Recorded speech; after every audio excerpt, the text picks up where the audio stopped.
L'audience est ouverte, veuillez vous asseoir.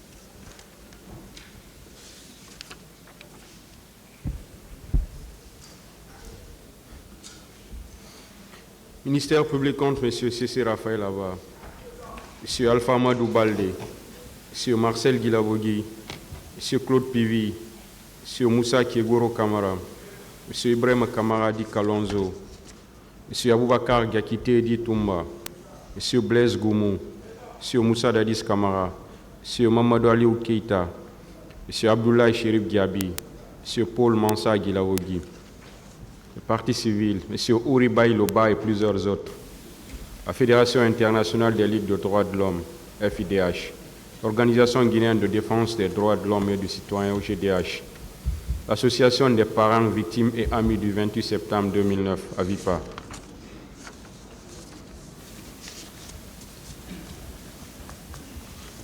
La défense.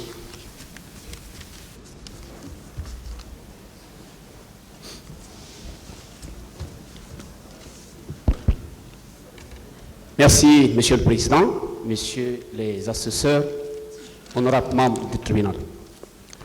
Monsieur le Président, pour la défense de colonel Abdoulaye Chérif Diaby, mes répliques tendant au rejet des réquisitions aux fins de réqualification des faits présentés par le parquet près de ce tribunal, j'ai eu à toucher 3 points essentiels. Le premier point, il s'agit des pages 41.6, page 42.11 de l'ordonnance de renvoi qui saisit votre auguste tribunal. Le deuxième point, Monsieur le Président, respectueux assesseurs, c'est les réquisitions elles-mêmes du parquet, notamment les pages 2.4, les pages 8.5. Le troisième point, Monsieur le Président, il s'agira de prouver et de présenter que la demande du parquet est sans objet, manque d'opportunité. Et naturellement, subsidiairement, je toucherai les dispositions des articles 378, 379 du Code de procédure pénale, relatifs à la compétence du tribunal de première instance statuant en matière criminelle, en matière correctionnelle et en matière contraventionnelle. Alors, Monsieur le Président, après près de 17 mois de procès, votre tribunal, à la toute première audience, avait interrogé mon client sur les faits qui lui sont reprochés dans l'ordonnance de renvoi en date du 28 décembre 2017. Dans le dispositif de cette ordonnance, il est clairement mentionné à la page 41.6 que mon client est poursuivi pour des faits de coups et blessures volontaires.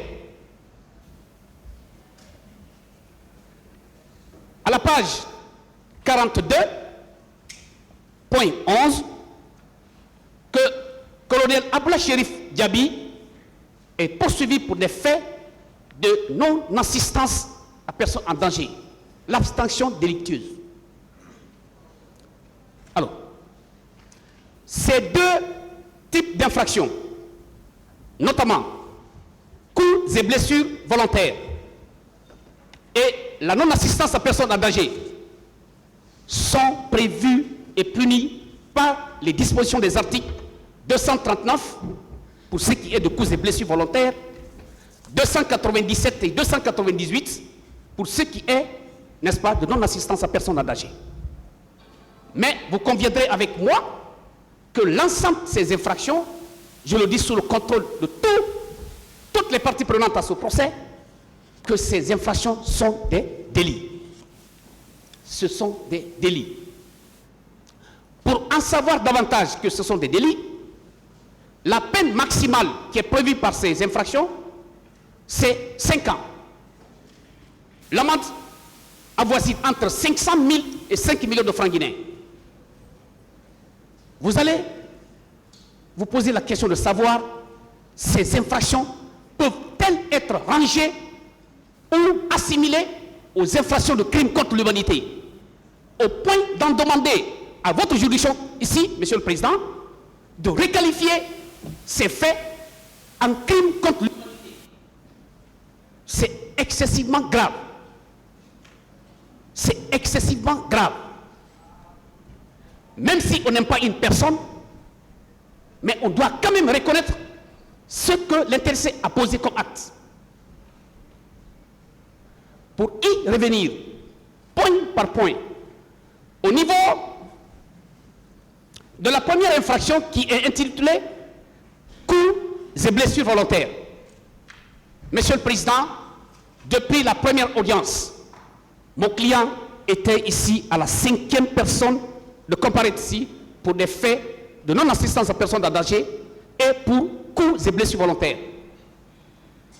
Il n'a pas été prouvé, il n'a pas été apporté au débat que le colonel Abla Chérif Diaby a effectivement porté des coups de manière volontaire, des blessures à l'endroit de qui que ce soit. Mais pour le prouver, Monsieur le Président, pour vous prouver effectivement que l'ordonnance même de renvoi détermine que le client que j'ai la charge de défendre n'est ni de près, ni de loin associé, ni être reconnu coupable de ces faits-là.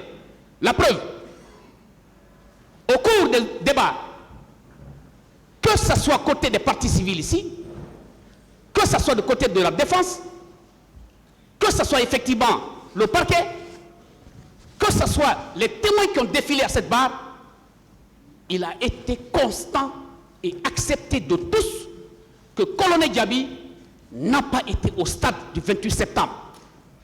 Lors des événements du 28 septembre, ce lundi, il n'était pas là.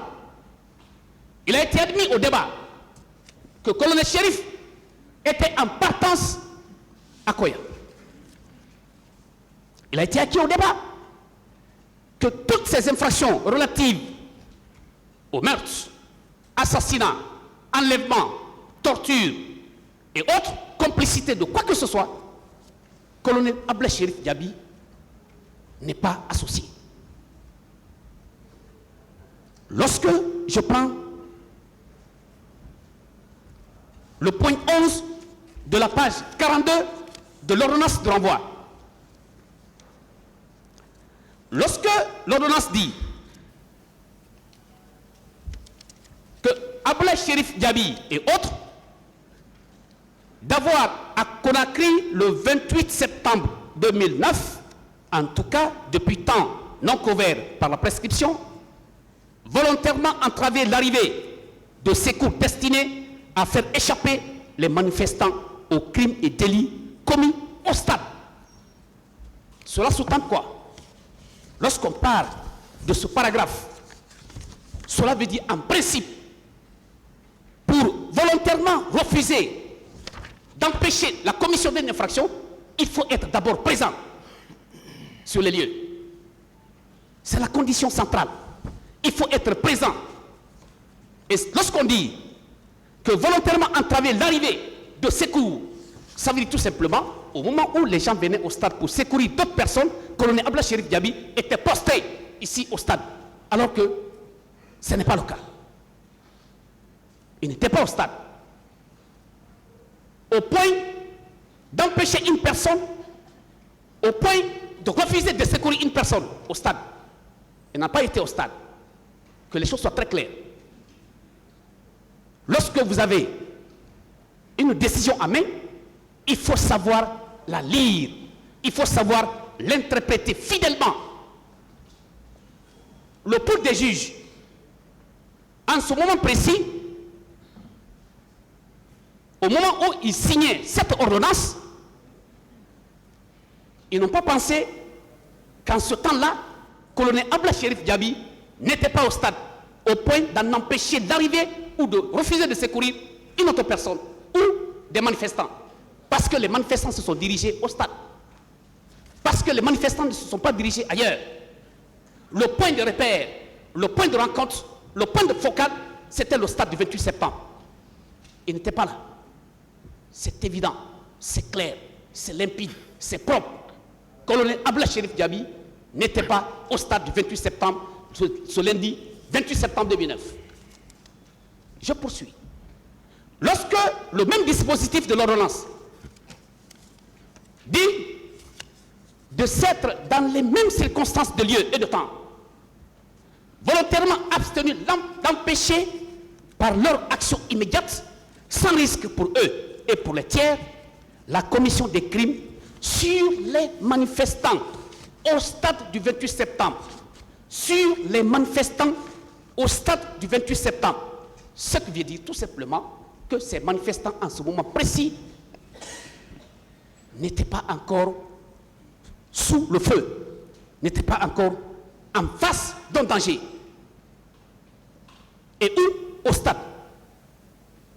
Alors que Colonel Diaby n'était pas au stade ce lundi-là.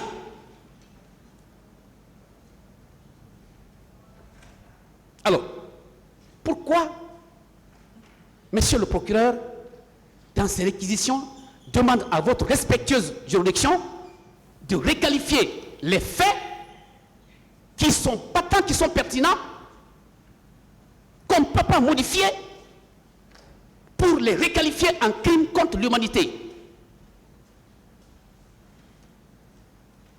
Ça, c'est complètement passé à côté de la plaque. En plus, par rapport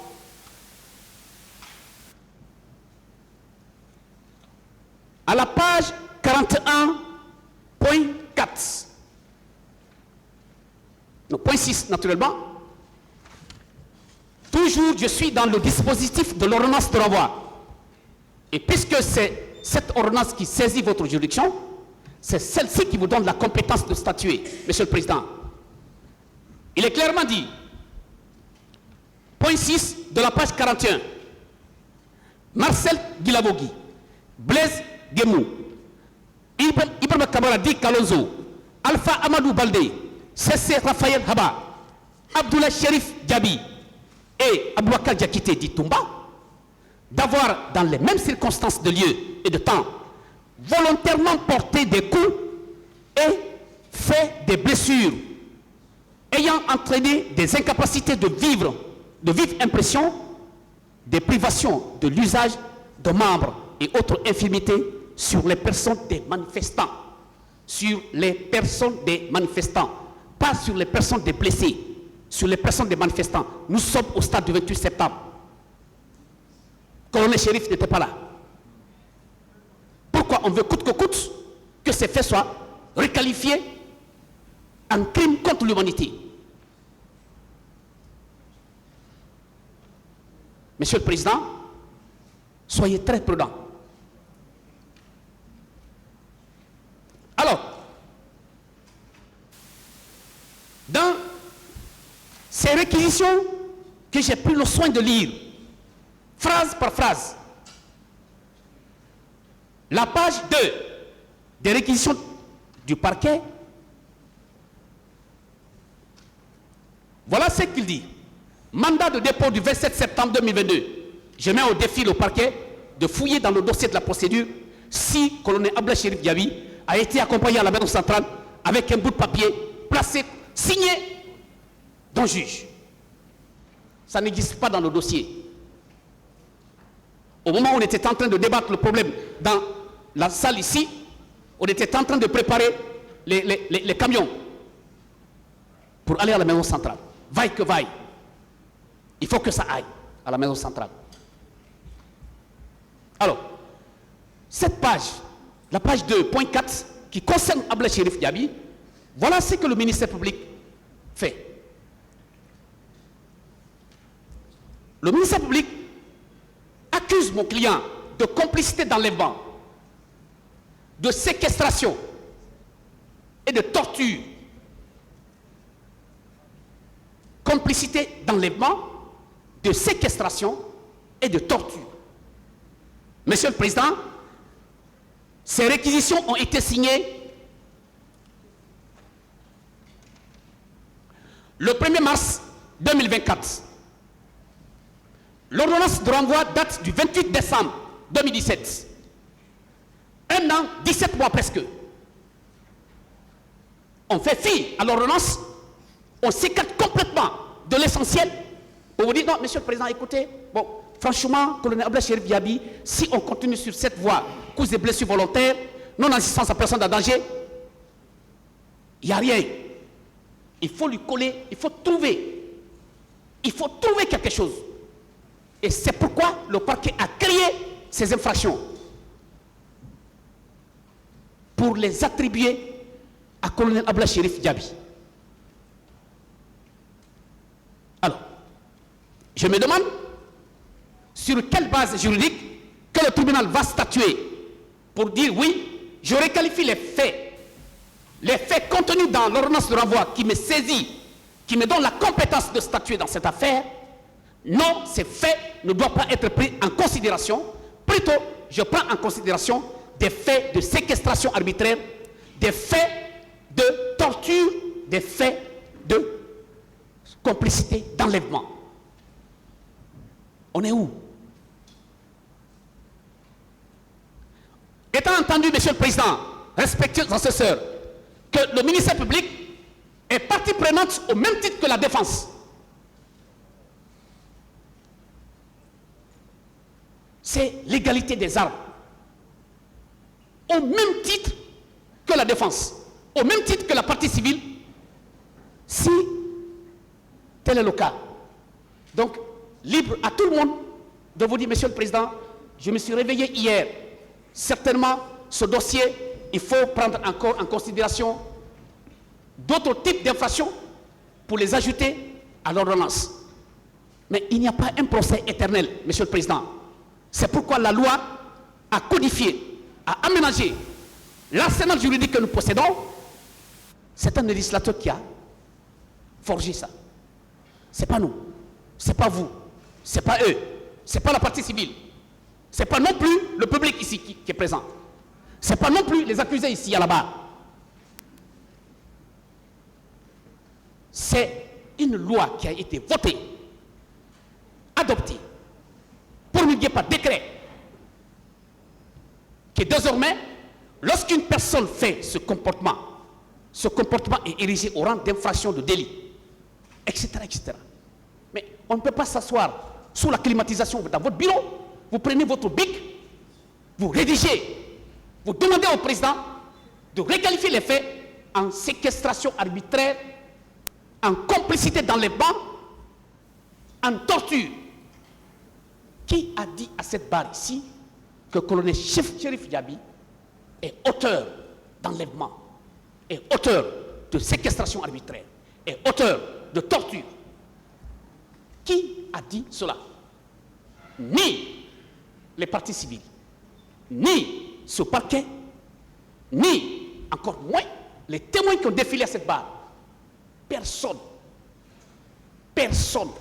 Je mets au défi quiconque de m'apporter la preuve contraire que le colonel Abdoulaye Chérif Diaby, outre les infractions de non-assistance à personne en danger, outre les faits de coups et blessures volontaires, prétendus faits de coups et blessures volontaires, prétendue non-assistance à personne en danger, qu'il y a également la séquestration arbitraire, il y a également la complicité d'enlèvement, qu'il y a également la torture à son encontre. De grâce, lorsqu'on n'a rien à dire, on se tait. C'est une qualité. Lorsqu'on ne vous a pas demandé, vous vous taisez. Lorsqu'on vous demande si vous ne connaissez pas, dites que je ne connais pas. C'est une qualité, c'est des vertus. Alors, Monsieur le Président, lorsque vous prenez ces faits, les délits qui sont articulés contre mon client, puisque jusqu'à preuve du contraire, il bénéficie d'un principe sacro-saint en droit pénal, la présomption d'innocence, jusqu'à ce que votre décision soit rendue à l'audience publique, mon client Il a été prouvé, il a été démontré. Outre même le passage des personnes ici, lorsque vous avez projeté des images, des audios, mais écoutez, soyons encore plus courageux de reconnaître que le colonel Djabi, c'est un harcèlement, on le harcèle. Il n'a pas sa place ici, Monsieur le Président. Lorsqu'on vous demande de requalifier ces faits en crime contre l'humanité, c'est aller à l'encontre des principes sacro-saints. Je ne vais pas revenir sur les déclarations des talentueux confrères ici de la défense. Je fais muet parce que c'est propre, parce que c'est limpide, parce que c'est clair, parce que c'est codifié, c'est vérifiable. Le principe de la non-rétroactivité de la loi, c'est l'application de la loi pénale dans le temps. C'est réglé. L'article 5 qu'a fait État, mon distingué, mon talentueux, mon aimé confrère, Maître Lancy de Silla, met en évidence la prescription, la chose jugée. On ne vient pas dessus. Moi, ce qui me préoccupe, au-delà des faits principaux qui sont articulés contre les autres accusés, mon client, ces faits sont de nature particulière. Parce que peut-être le crime qu'il a commis, il a accepté d'être ministre de la Santé. Si c'est un crime, maintenant, désormais, lorsqu'on vous demande d'être posté, d'être nommé au rang du ministre de la Santé, c'est un crime. S'il était ministre de l'économie et des finances, certainement il n'allait pas être là. S'il était ministre de la pêche, il n'allait pas être là. Ministre de la Santé à l'époque, département de la Santé, c'est tout simplement. Mais sa nomination, ce n'est pas un fait du hasard. La personne qui l'a nommé a vérifié la capacité, la compétence, l'intégrité, la moralité de cet homme. Son parcours, son palmarès médical, tout le monde le sait. Il n'est pas à démontrer. Lorsque l'occasion va nous être donnée pour plaider pour la cause de colonel Abdoulaye Chérif Diaby, je vais vous démontrer, Monsieur le Président, que cet homme-là, c'est une icône. C'est une bibliothèque. Si on le perd, c'est un fiasco. Alors, outre cela, Monsieur le Président, j'avais dit que je ne serais pas long parce que je touche des points essentiels. Le premier point a été débattu. Il s'agit de l'ordonnance elle-même, les pages 41.6, les pages 42.11 que j'ai fait état, également les réquisitions du parquet, notamment les pages 2.4 et les pages 8.5 que je vais entamer. Alors,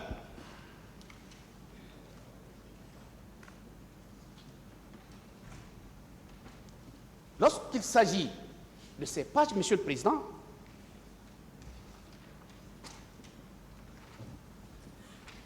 page 8. Monsieur le Président, voilà encore une autre fausse accusation. Mais quand même, quand on n'a rien à reprocher à quelqu'un, on se tait. Il n'y a pas quelqu'un qui suit cette audience, en tout cas pour les intérêts de colonel Diaby, plus que moi, outre le tribunal, parce que vous êtes le plus attentif. Mais après vous, c'est moi. Par rapport à la défense de colonel Diaby, je suis de près. Aucune virgule ne m'échappe. Je note, j'analyse, je réfléchis avant de prendre la parole. Le parquet, dans son bureau, Monsieur le procureur, en rédigeant ses réquisitions, voilà ce qu'il attribue à mon client. Que ça a été déclaré par lui ici à cette barre. Il dit, il met entre guillemets, il rapporte que c'est les propos tenus par mon client ici à la barre. Il dit,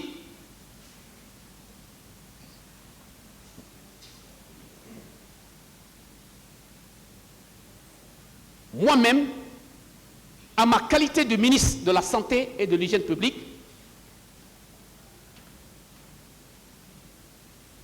j'en viens là-bas, c'est pas là-bas d'abord, il dit, voilà, après les événements du 28 septembre 2009, le gouvernement n'avait mis en place aucune commission interministérielle pour gérer la crise. Mais souvenez-vous, au moins, à la toute première audience de colonel Abla Cherif Diaby, la première journée de colonel Abla Cherif Diaby, il a été demandé quelles sont les dispositions que vous avez prises lorsque c'est survenu cet événement malheureux. Il a dit, un comité de crise a été mis en place. Un comité de crise a été mis en place. Lui, en tant que chef de département de la santé, il ne s'est pas mêlé. Parce que c'est à lui qu'on doit rendre compte. Et lui, à son tour, il rendra compte à qui de droit. Mais le comité a été mis en place automatiquement. Automatiquement. Ce comité a géré la situation qui se prévalait.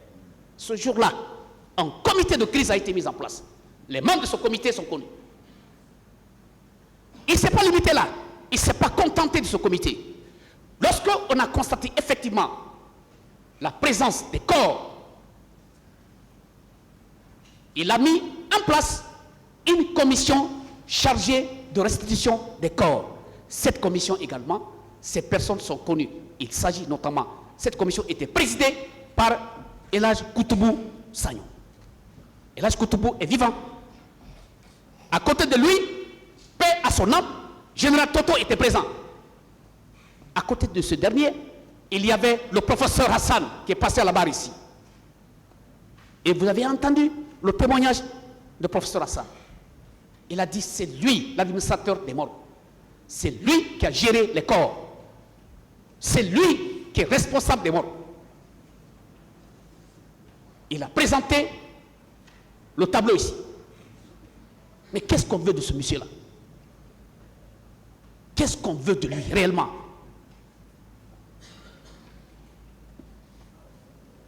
Le professeur Hassan, lorsque moi je lui ai posé la question de savoir, monsieur le professeur, est-ce que vous, en votre qualité de médecin légiste, êtes-vous sous l'autorité du ministre de la Santé ou l'autorité de monsieur le procureur? Étant entendu que vous avez prêté serment devant les cours et tribunaux, il a dit, maître, je suis sous l'autorité du procureur de la République. Je lui rends compte. Entre le ministre de la Santé et moi, c'est un rapport de tutelle qui nous lie. Je ne suis pas sous son autorité. Et effectivement, les actes posés par professeur Hassan, ce sont des actes authentiques. Ils ne peuvent être attaqués jusqu'à inscription en faux. Mais comment vous voulez changer l'évidence? Qu'est-ce que vous voulez? Après 17 mois de débat contradictoire, qu'est-ce que vous voulez réellement? Qu'est-ce que vous voulez? Qu'est-ce que le ministère public veut? C'est simplement vous tromper. Le ministère public veut vous tromper, veut vous induire en erreur. Et si vous accédez à cette demande qui n'a pas sa raison d'être, Monsieur le Président, vous conviendrez avec moi que vous créez un précédent dans l'histoire judiciaire de ce pays. Le troisième point, Monsieur le Président, il s'agit notamment du manque d'objectivité et du manque d'opportunité de la demande. L'objet visé, qu'est-ce que le ministère public veut? C'est pour simplement vous dire, non, ce procès-là n'a qu'à s'arrêter, on va reprendre. Puisque les faits qui vont être accédés à votre demande, à sa demande, ce sont les faits, cette fois-ci, qui sont nouveaux, qui n'ont pas été, n'est-ce pas, connus à l'avance, qui véritablement méritent encore une autre instruction. Et le ministère public a attendu, après que les accusés aient passé à la barre. Le ministère public a attendu, après que les parties civiles ont été entendues. Après que les témoins ont défilé, ont déposé. Pour vous dire non, Monsieur le Président, le ministère public a attendu, après la projection des images et des audios. Mais ces images-là, tout le monde en a ça dans le téléphone. On a perdu simplement le temps. Le discours de Monsieur le Président de la République, tout le monde a ça. La conférence de presse tenue par le président de la commission d'enquête nationale, mais tout le monde en a. Mais quelle est la nouveauté ici? Qu'est-ce qu'ils veulent réellement, ce parquet?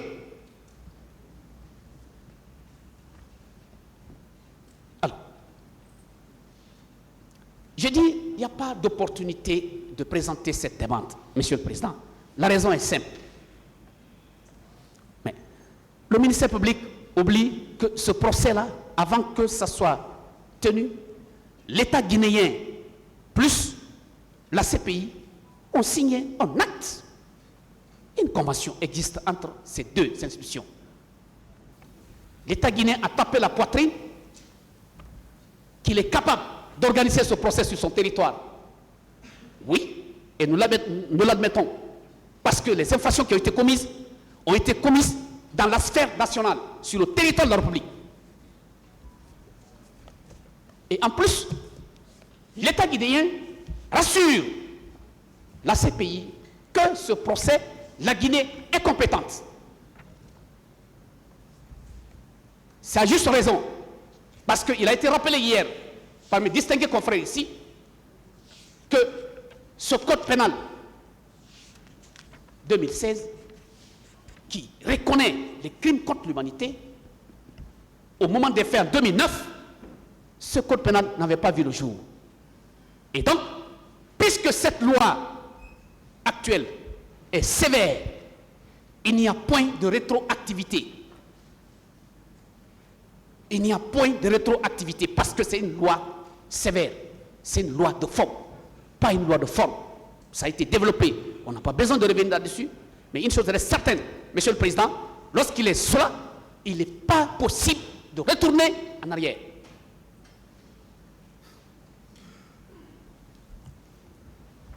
Puisqu'on ne peut pas retourner en arrière. Mais on n'a qu'à avancer. Mais pour avancer, c'est la continuation des débats. C'est la continuation des débats. Monsieur le procureur ignore un aspect important, c'est le côté économique, le côté financier, le côté matériel que l'État a déboursé. L'État a mis la main dans la poche. Et l'État, c'est vous, c'est moi, c'est nous tous. C'est le contribuable guinéen qui a accepté de construire ce bâtiment pour abriter le procès. Alors, je ne vois pas de nouveauté. Alors, je disais que j'avais les 3 points et subsidiairement, je m'en vais toucher les dispositions de l'article 378 et 379 du Code de procédure pénale.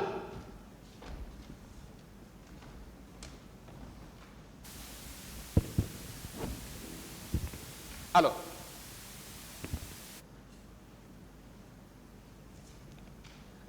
Monsieur le Président,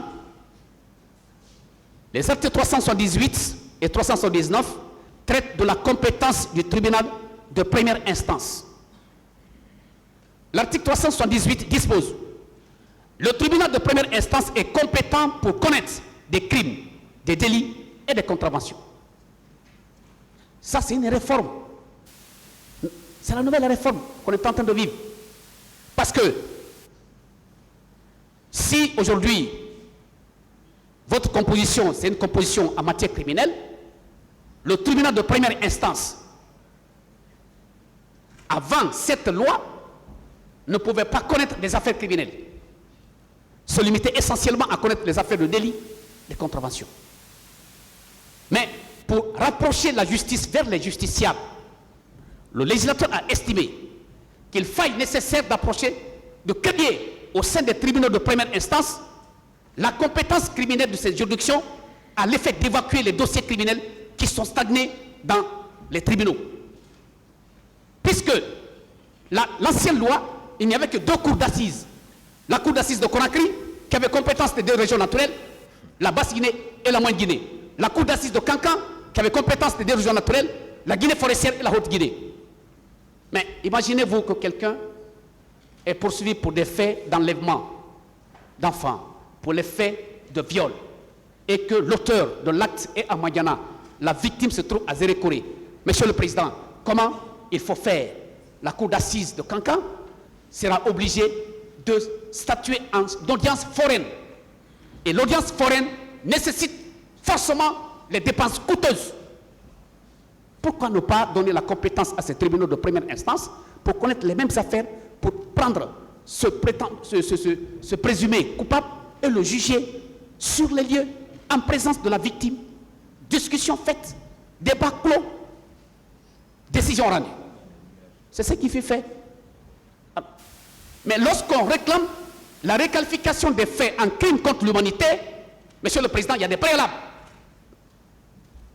Il faut d'abord ériger une institution qui sera chargée spécialement de trancher, de juger de ces infractions de crimes contre l'humanité.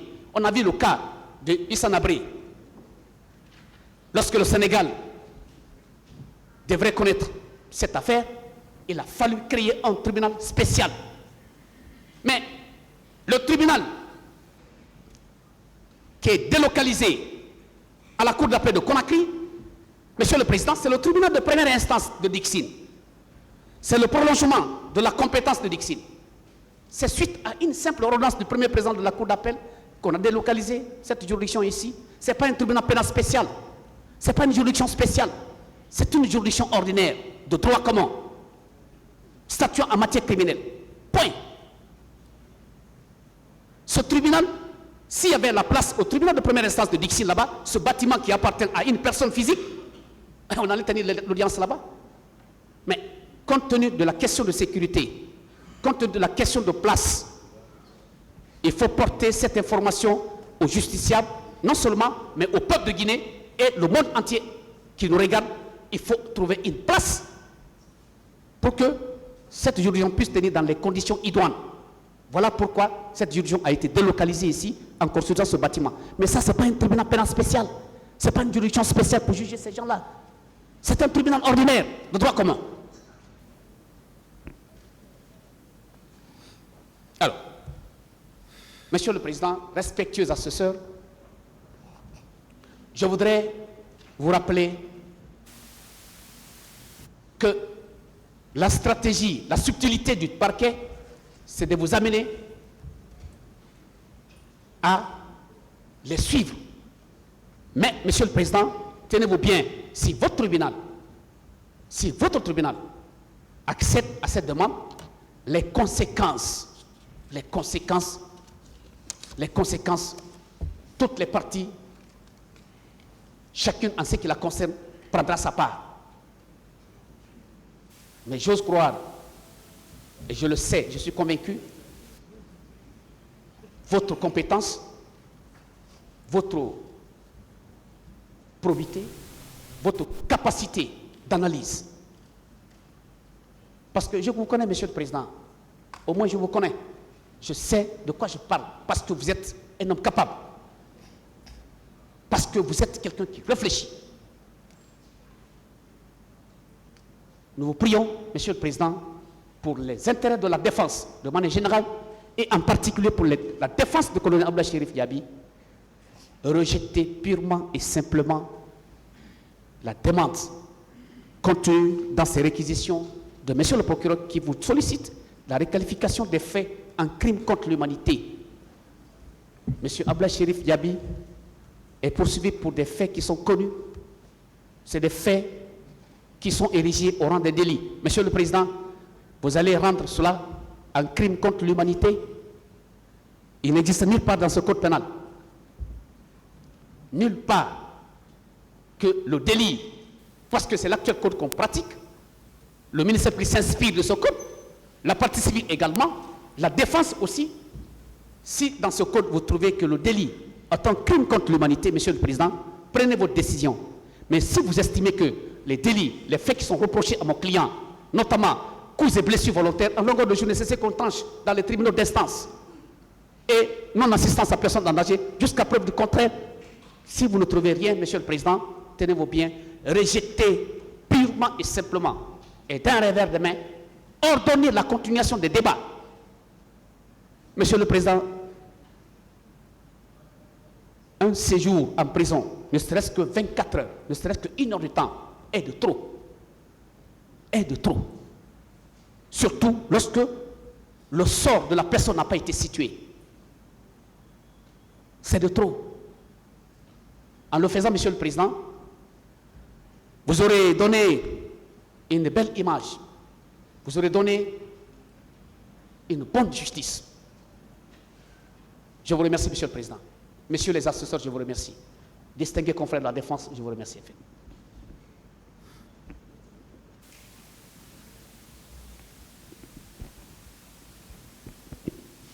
Bien.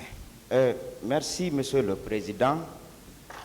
Je prends la parole au nom pour la défense de M. Ibrahima Kalonzo Camara. Monsieur le Président, en matière de réqualification, la partie civile donne sa qualification. Lorsqu'il y a commission d'infraction, la partie civile donne sa qualification. Et quand le dossier vient au parquet, le ministère public donne sa qualification à l'infraction.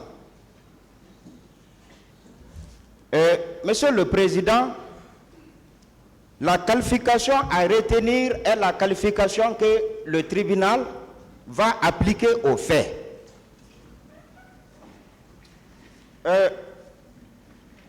Hier, on avait parlé du principe de la non-rétroactivité de la loi et ses exceptions. Monsieur le Président, la question fondamentale qu'on se pose, est-ce que entre la loi de 1998, le code pénal de 1998, et le code de 2016, quelle est la loi moins sévère, favorable aux accusés? C'est ça la question fondamentale.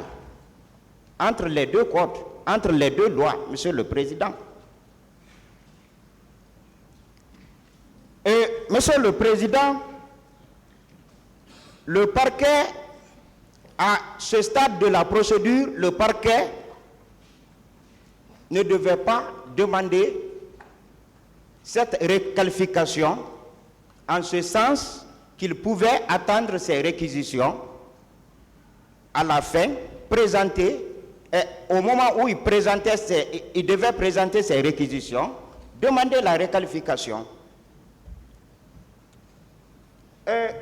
Monsieur le Président,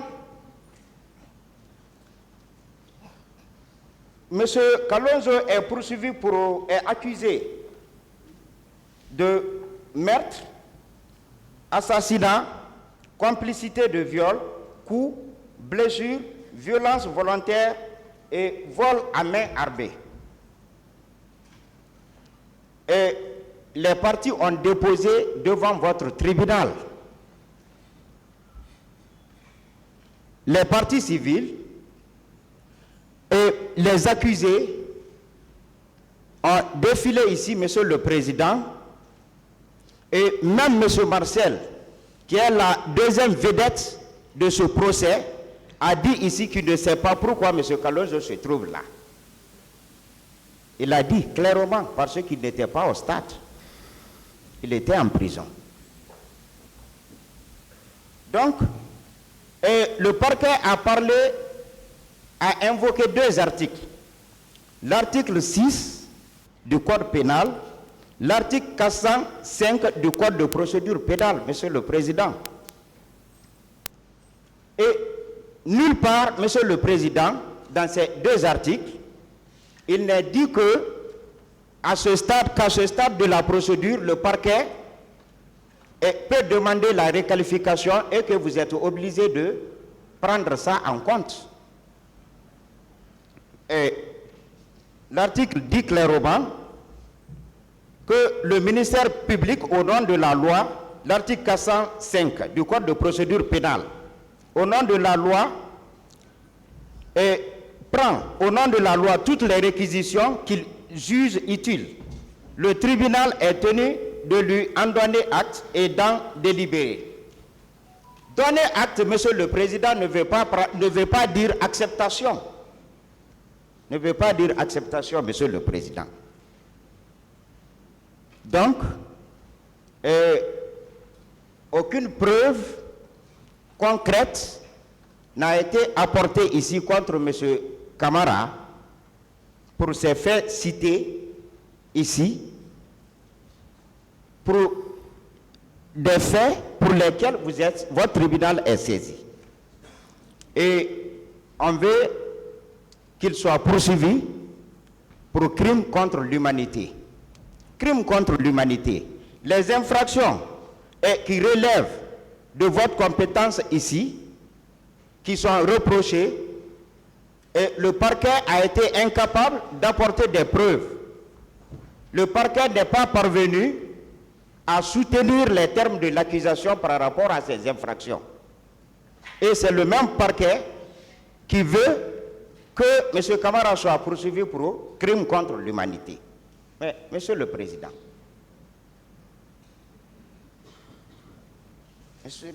c'est impossible. Mieux, Monsieur le Président, c'est le même parquet qui avait sollicité et obtenu la requalification des faits dans cette affaire. Sollicité et obtenu. Parce que le ministère public est indivisible. Et le ministère public qui était dans ce dossier avant cet actuel ministère public avait sollicité la requalification et il a obtenu. Et si le ministère public demande à ce que vous requalifiez les faits en crime contre l'humanité, est-ce que le procès va se reprendre à zéro ou les débats déjà, les faits déjà débattus devant votre tribunal vont être pris en compte? Parce qu'on a débattu ici à plusieurs audiences. Et ce n'était pas pour l'infraction de crime contre l'humanité, Monsieur le Président. Et si les faits sont requalifiés de crime contre l'humanité, il va falloir qu'on reprenne la procédure, le procès, Monsieur le Président. Ce qui n'est pas normal.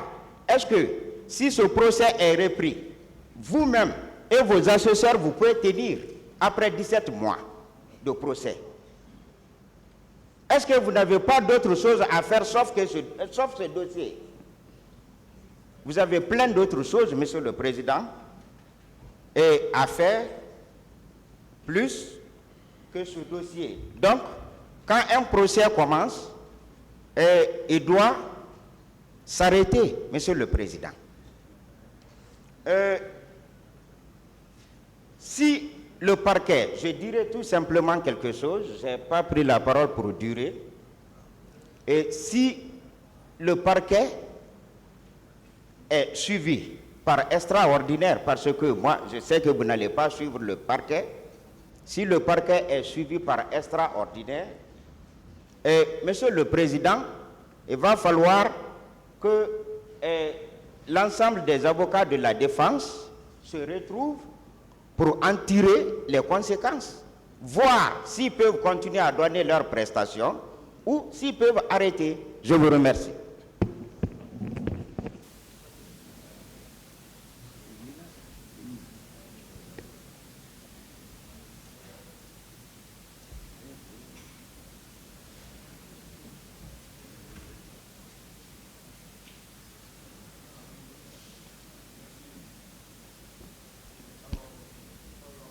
Merci, Monsieur le Président, distingués assesseurs.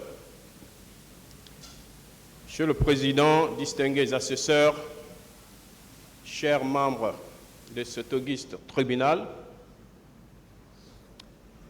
je n'avais vraiment plus envie de prendre la parole après tout ce qui a été dit hier par les éminents avocats qui ont intervenu ici dans cette salle, et toutes les répliques sanglantes et bien fondées qui ont été apportées à ces réquisitions fallacieuses, vexatoires, incongrues Monsieur le Président, je n'avais plus envie de prendre la parole.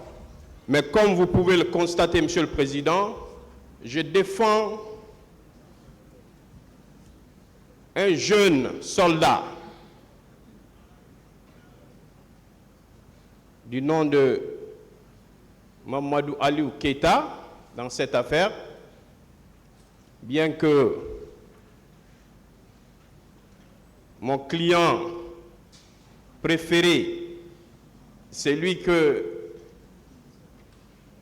qui faisait quand même l'unanimité dans cette salle pour sa non-participation aux événements du 28 septembre, mais qui s'est malheureusement retrouvé ici, n'est plus dans cette salle. Monsieur le Président, honorables assesseurs, mon intervention va concerner uniquement les réquisitions du ministère public. On vous demande, Monsieur le Président, distingués assesseurs, de procéder à la requalification dans cette affaire. Lorsqu'on parle de requalification, il ne s'agit pas des infractions. Loin s'en faut. Mais dans les réquisitions présentées par le ministère public, il ne vise que les infractions. Quitter des infractions ordinaires pour lesquelles ces personnes comparaissent par devant votre auguste juridiction pour balancer vers des infractions non seulement prévues par notre nomenclature pénale,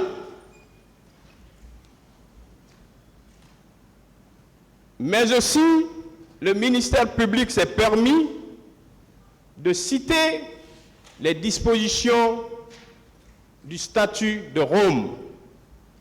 Tout ça pour embourber, pour tronquer votre religion. Parce que lorsqu'on parle devant une juridiction nationale, dont la compétence est uniquement nationale, territoriale,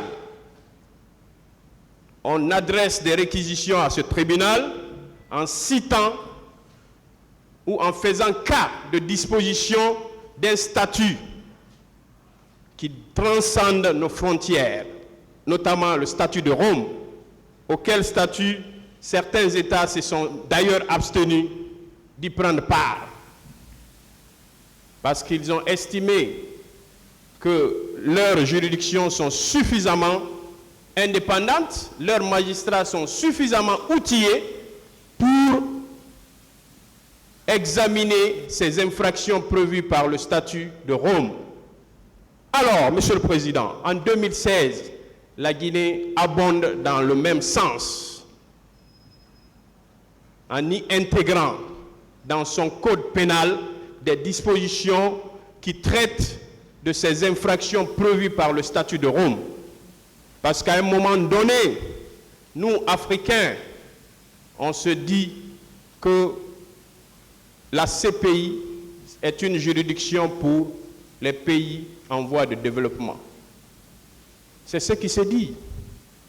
Et lorsque vous prenez la quasi-totalité des dossiers traités devant cette juridiction, vous verrez que ce sont les pays africains, notamment les chefs d'État, les anciens hauts responsables civils et militaires qui sont devant cette juridiction. Monsieur le Président, honorables assesseurs, chers membres du tribunal, Monsieur le Président, comme je l'ai dit tantôt, ce sont les faits et non les infractions. Lorsqu'on veut parler de qualification, il faut parler des faits. Le ministère public, Monsieur le Président, se fonde sur quoi pour vous demander de requalifier les faits?